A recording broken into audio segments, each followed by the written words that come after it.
I should start by thanking you very much for giving me this opportunity to talk to you. What I'm going to be summarizing is really the output of a group that was put together by the IFHA in 2024. We all met in Toronto for the first time, focusing on exercise sudden death. The definition of exercise sudden death is actually very well established. It was first documented in the veterinary literature in 2011, but it's been in widespread use prior to that. So it's important that we all understand exactly what I'm referring to. So exercise-associated sudden death is defined as a fatal collapse in a closely observed, previously healthy horse. That's extremely important. So it starts its exercise where every reasonable person would believe that horse is entirely healthy. And the collapse occurs either during exercise or within approximately 1 hour after exercise. So there are many ways to evaluate fatalities, many metrics that we could use in terms of time after exercise, but for eased, it is specifically within 1 hour of exercise. It is, of course, important that we recognize and acknowledge that pathologies that originate during racing and training events may ultimately lead to death many hours or even days or months later. But when we talk about eased, we're talking about that very short window. One of the things that became very evident when our little working group first met is that we actually have very little knowledge on what is normal with respect to cardiac and pulmonary physiology. And that might seem rather depressing and rather hopeless, actually, that the veterinary profession stands here and says we know nothing about what's normal. But we are in a very exciting phase because the advent of tools like wearables will change that, I think, in coming years.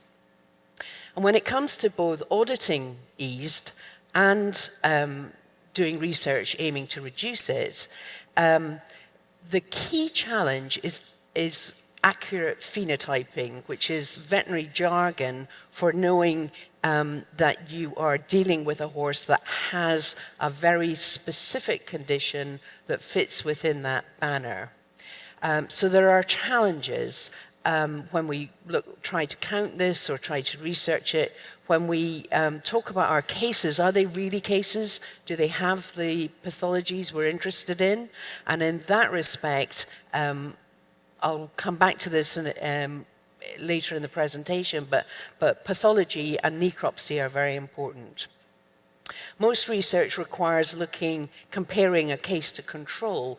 And the problem with controls is that we can never really be sure if a horse dies, for example, of a fatal musculoskeletal event or is euthanized because of that, is it in fact potentially an eased case that might have happened had it not had that orthopedic problem. But let's put that issue aside slightly, because I think for the purposes of this audience, the main message I want to get across is it's very important that we count things the same way and that we use a tight definition. So moving on to the pathology, what are the main pathologies that are found in these cases? Well, there are lots, but the major causes are cardiopulmonary, either cardiac arrest, pulmonary failure, and hemorrhage. And that probably accounts for about 65% of them.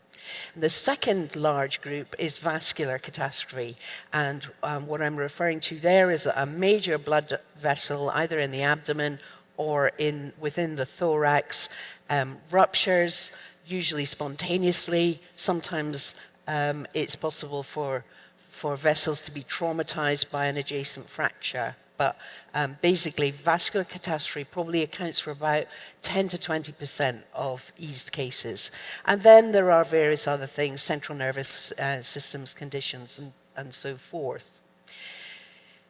It's important to recognize that around 1/3 of cases will be unexplained despite a detailed necropsy. It is likely in future that that figure will get better, but with the tools we have available right now, that's what you're looking at. And I think one of the challenges for pathologists is that some of the changes they may see are the result of the horse dying rather than the cause of the horse dying. So that as a consequence, different pathologists will look at the same tissue and come up with slightly different findings. So being a vet, I've obviously got some nice gruesome pictures to show you. So just running through that, the one on the bottom right-hand side of the screen, that's illustrating a structural change where the blood vessel coming out of the heart has actually developed a hole. If we move up to the one diagonally opposite that, this is what happens when you have major trauma, in this case to the terminal aorta, so we've got blood free within the abdomen. In the top right-hand panel, it shows a central nervous system problem, and down here in the outlined in yellow, I have illustrated what pulmonary hemorrhage can look like. Now, you'll all be familiar with the terms bleeders, EIPH, and what have you. It's a common problem, usually limiting performance. Certainly in the UK, they're known as bleeders. I think it's important to recognize that when horses have fatal pulmonary hemorrhage, this is not just a bleeder having a bad day.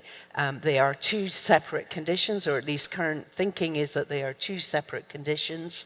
That's based on this research paper where this comes from an international group of pathologists where they showed that there are clear differences in the lungs of horses that have conventional bleeding versus a fatal pulmonary hemorrhage.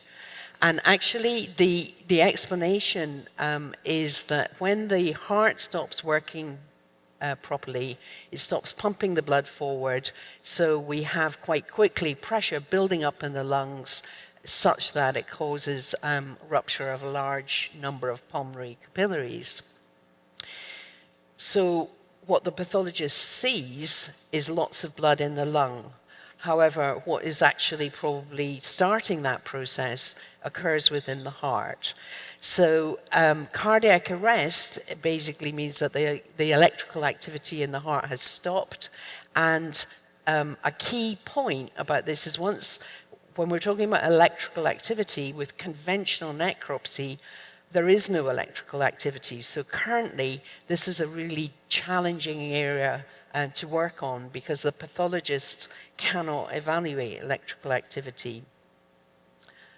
And if I could just try to explain to you the mechanisms that we think lead to cardiac arrest. And it's quite important to understand that it's effectively a coalescing of three major factors. So the substrate, and by that I mean the actual physical structure of the heart, that can vary from horse to horse due to either acquired changes, inflammation and scar tissue within the heart, for example, or indeed the horse may be born with slight variations at a subcellular level, so driven by genetics, so that that individual's heart is prone to or has the ability to have a cardiac arrest. That's probably the best way to think about it. But of course, the horse can go through its entire life with the potential to have a cardiac arrest, but never actually having it, because there are two other factors coming into play. So there needs to be some sort of trigger. And it's common in thoroughbreds that they have premature depolarizations. Their heart rhythms, we know that in lots of studies that about upwards of 50% of horses have slight cardiac rhythm regularities can represent a trigger. And of course, we know 50% or more of them have this, but yet they don't all die. So the horse can be having that trigger again and again and again, and nothing bad happens. And then finally, we have things that are modulators. So, for example, changes in the oxygen level in the blood, changes in the amount of acid within the blood, changes in the nervous system, pain, excitement. And again, of course, a horse can, every time it exercises, these changes occur. And it can do it every day, day after day after day. But it's when these three elements come together that cardiac rhythm disturbance occurs. So in a sense, we should regard these ease cases as a perfect storm. And of course, when you have something that depends on the coalescing of multiple factors, it is actually quite difficult to predict. So what progress have we made since we all met together in Toronto in 2024? Lisa Lazarus referred to this work and said that she couldn't explain it. I will give it a go. So the group includes several of the people involved in the HISA projects that we've just heard about. And with HISA funding and NIH funding, they've been able to collect from ECGs from horses all over the world, which subsequently developed eased in training. And they've identified two key rhythm disturbances. At this point in time, we don't know how much the presence of these rhythm disturbances increases risk, so we know nothing about the magnitude of the increased risk. But this is a big step forward. At least it's given us strong clues as to where we should be looking at. And the first is premature depolarizations in late recovery. What that means is irregularities in the late recovery period after exercise. So in cardiac physiology terms, we define the recovery period into the first 2 minutes and everything afterwards. And this is really important observation because until this point in time, most cardiologists had been ignoring late recovery. And the solution is monitoring of wearable data. On this side of the slide, I've got the program from the international conference held in Hong Kong just before Christmas, where we heard a number of interesting presentations, including work which I've highlighted. The gold arrow highlights this particular project, and then above that, highlighted by the green arrow, some work looking at how we can use AI tools. So it's great that we're recording all this wearable data, but it's actually almost impossible for human beings to look at it. So we have exciting direction forward by using AI. And the second key rhythm disturbance was the presence of atrial fibrillation from the start of exercise. So these are horses that start their exercise session with a detectable cardiac arrhythmia. The solution here is very obvious. We need to do more pre-race checkings. So if you take nothing away from my presentation but this, we would strongly argue that you should increase the number of horses having pre-race checks immediately before racing to identify these cases. Now, you might immediately point back to me and say, well, we don't have the manpower. We simply don't have enough vets to do this. My response is, why do you need vets? Technicians can do this, nurses can do this, and there are now coming on board various apps that can do it for you.